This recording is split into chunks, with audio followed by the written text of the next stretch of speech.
chama todos os povos e todas as nações, todos os homens, todas as mulheres e todos os jovens, ao arrependimento, ao plano da salvação.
De guerra e de rumores de guerra. Olhai, não vos assusteis, porquanto se levantará nação contra nação, reino contra reino, e haverá fome, pestes e terremotos em vários lugares, pois todas essas coisas são princípios de dores. Quando já os ramos se tornarem tenros e brotarem folhas, sabei que está próximo o verão. E em verdade vos digo que não passará esta geração sem que todas essas coisas aconteçam. E o evangelho do reino será pregado em todo o mundo, em testemunho a todas as gentes, e então virá o fim.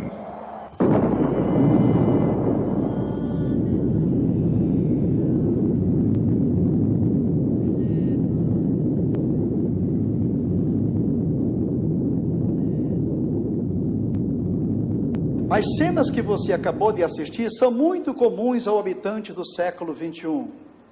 E para revê-las, basta consultar os anais da história, os compêndios dos acontecimentos dos últimos séculos, e ali você pode rever tudo o que aconteceu.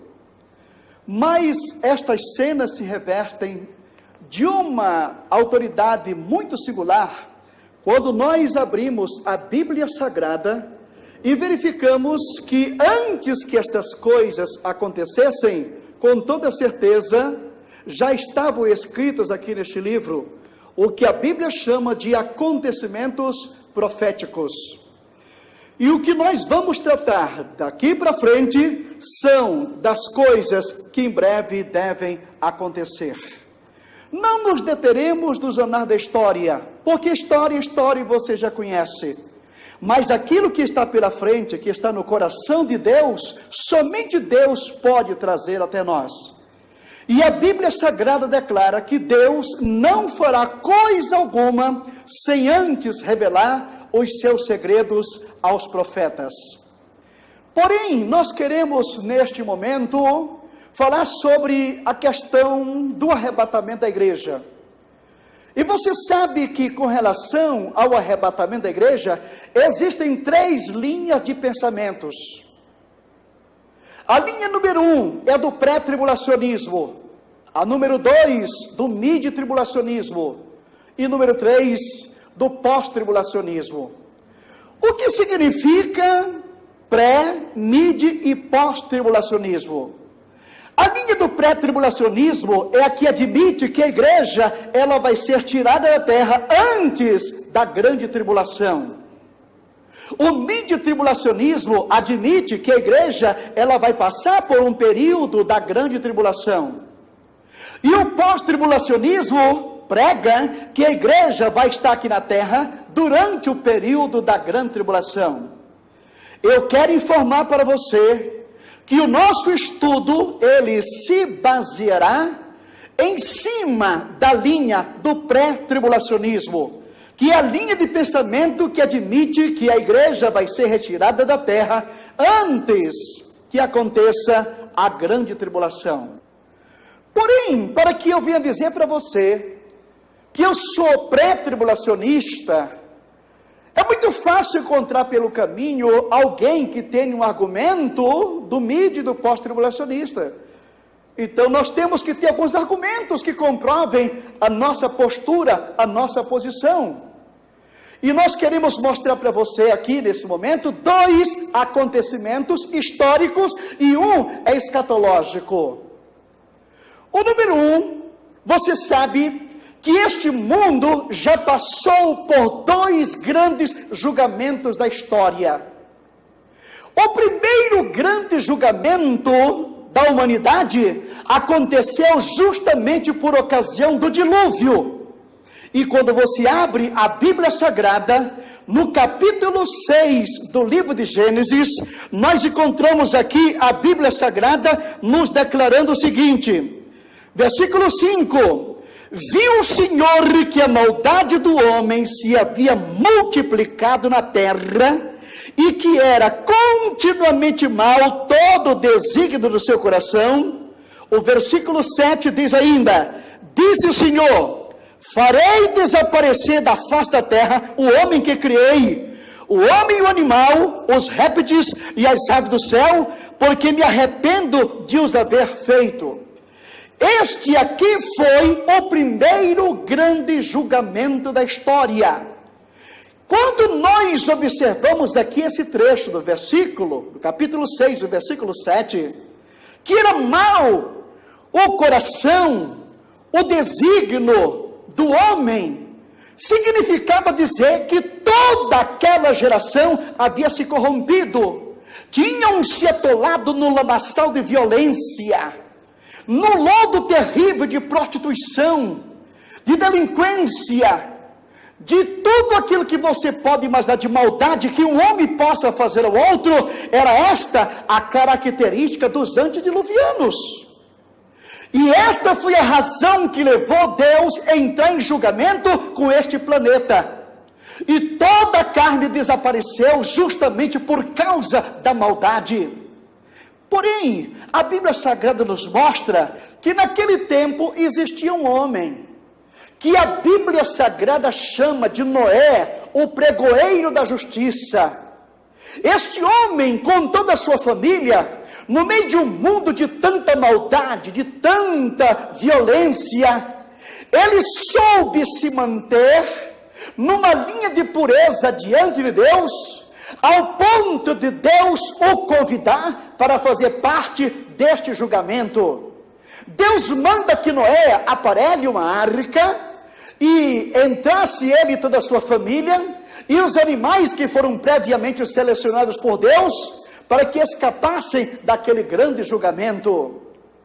E quando o dilúvio se abateu sobre este globo, você se lembra o que foi que aconteceu?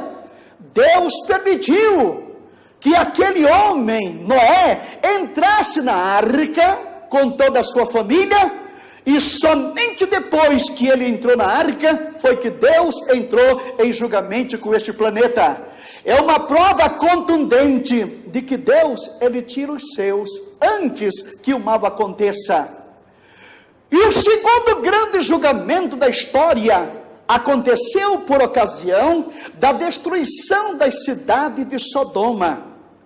E quando nós abrimos as páginas da Bíblia, no capítulo 18 do livro de Gênesis, diz aqui a Bíblia Sagrada, disse mais o Senhor, com efeito, o clamor de Sodoma tem se multiplicado, e o seu pecado se tem agravado muito, pecado multiplicado, imoralidade em todos os recantos da sociedade, violência em todos os lugares. Quando nós começamos a analisar estes habitantes de Sodoma e começamos a comparar com o habitante aqui do século 21, não havia diferença. A imoralidade, a violência tomava conta, e diz a Bíblia Sagrada que o clamor de Sodoma chegou até a presença de Deus. Você pode imaginar o que estava acontecendo com aquela geração de sodomitas, ao ponto de o seu clamor chegar na presença de Deus? E Deus veio aqui para constatar isso, e a única conclusão que ele chegou é que Sodoma teria que passar por um julgamento muito sério. Mas você se lembra que dentro de Sodoma existia um homem de Deus, que a Bíblia o chama de Ló, o justo Ló, com sua família. Este homem, no meio de uma geração corrompida, má e cruel, ele soube manter a sua postura de pureza e santidade.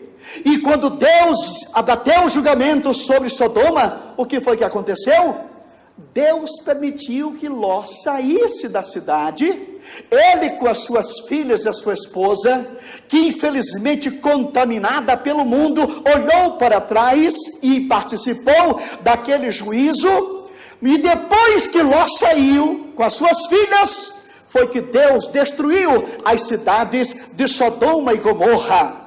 É uma prova contundente de que Deus, Ele tira os seus antes que o mal aconteça. E o terceiro e grande julgamento da história é o que se avizinha.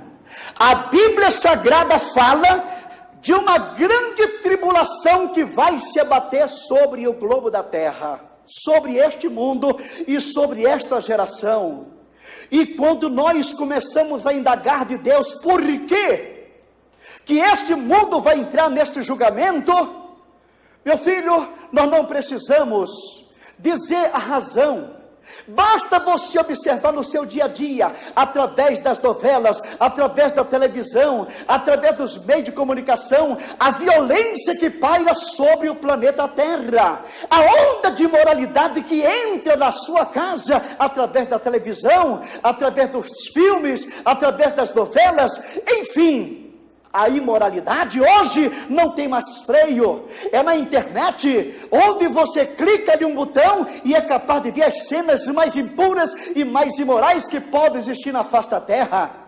Quando você observa o noticiário da sua cidade, que você começa a ver a onda de violência, crimes em tudo quanto é lugar, violência em todos os quadrantes, pessoas sendo sequestradas, pessoas sendo mortas, pessoas sendo dizimadas dentro da sua própria casa, não existe segurança. A onda de violência toma conta deste planeta de uma maneira assustadora, e você começa a observar a impureza, a imoralidade, a desonestidade. O mundo da política está totalmente corrompido e podre. O mundo religioso, isso nós não temos nem como falar, porque infelizmente isso tomou conta até dos próprios púlpitos de muitas denominações da face da terra. É justamente impureza em todos os lugares, desonestidade, mentira, violência. Este mundo está atraindo para si um julgamento que muito em breve vai se abater, que a Bíblia chama de grande tribulação. O que é grande tribulação? É o terceiro e último julgamento da história, o qual se abaterá sobre este mundo. Mas eu tenho uma notícia para lhe dar. Assim como Deus tirou Noé antes do dilúvio, assim como Ele tirou Ló antes da destruição de Sodoma, Ele também vai tirar um povo que se mantém puro e santo aqui neste mundo, vivendo na sua presença. Chama-se a igreja de nosso Senhor e Salvador Jesus Cristo. São os redimidos. São pessoas que já nasceram de novo, pessoas que vivem uma vida, mesmo no meio de um mundo de violência e de moralidade, se mantêm puras. E estas pessoas, elas vão ser tiradas da terra justamente antes da grande tribulação que vai se abater sobre este mundo. Porém, para amplificar a nossa justificativa sobre o pré-tribulacionismo, eu quero lhe informar ainda uma coisa. Você sabe que a grande tribulação, ela vai ser inaugurada com a presença do anticristo aqui na terra. E o anticristo não pode se manifestar enquanto a igreja estiver no mundo. Isto é lógico. quê? O apóstolo São Paulo, escrevendo aos Tessalonicenses, ele nos declara o seguinte na Escritura Sagrada. Preste bem atenção o que diz a palavra de Deus. Diz aqui a Bíblia que existe um que impede. O espírito do anticristo já opera, mas tem um que impede. Quem é que impede a manifestação dele? É justamente a presença do Espírito Santo na vida da igreja. O anticristo não pode se manifestar na atual conjuntura enquanto a igreja estiver aqui na terra. Por quê? Porque você sabe que a Bíblia declara que maior é aquele que está em nós do que aquele que está no mundo. O poder de Deus que está hoje na vida da igreja supera qualquer poder que você possa imaginar ou que você possa calcular neste mundo. E o anticristo sabe disso. Ele sabe que se ele se manifestasse agora aqui, com toda certeza, o poder que está na vida da igreja o venceria, o destruiria e mandaria de volta para as regiões infernais. E ele, sabendo disso, ele não vai se manifestar agora. Ele sabe que a igreja vai ser tirada da terra. Então, depois que a igreja for tirada da terra, aí sim ele vai poder se manifestar. Mas enquanto a igreja estiver aqui, ele não pode se manifestar de forma alguma. Então, esta é a razão porque nós somos pré-tribulacionistas. Porque acreditamos que a igreja vai ser tirada da terra antes da grande tribulação.